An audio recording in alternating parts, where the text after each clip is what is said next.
ماروتی سے شروع ہوا سفر بلٹ ٹرین کی رفتار تک پہنچ گیا. ہندوستان اور جاپان کے درمیان تعلقات سفارتی تعلقات سے بہت آگے. وزیر اعظم کا خطاب.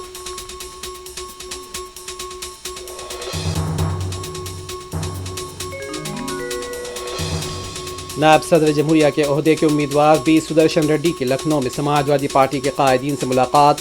اتر پردیش کے تمام ارکان سے انہیں کامیاب بنانے کی اپیل.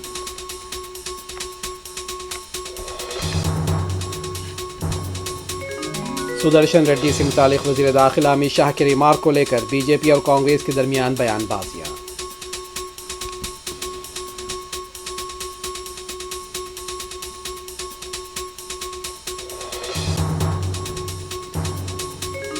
ہماچل پردیش کے کلو میں شدید بارش کے بعد دریاؤں میں طغیانی. ڈوڈا میں ندیاں خطرے کے نشان سے اوپر.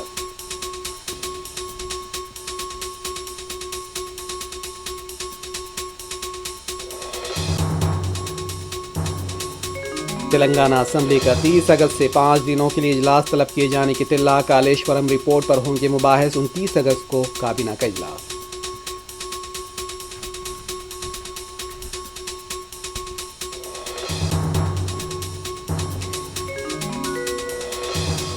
حیدرآباد کے مہدی پٹنم میں مسافر بس میں لگی آگ. جانی نقصان نہیں. بس کا اگلا حصہ شدید متاثر.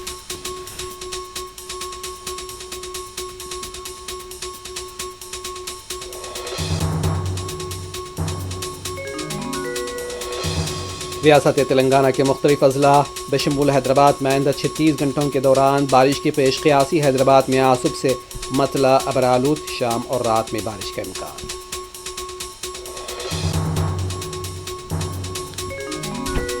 غزہ میں یہودی فوج کی بدترین بربریت. 100 فلسطینی بشمول 6 صحافی شہید.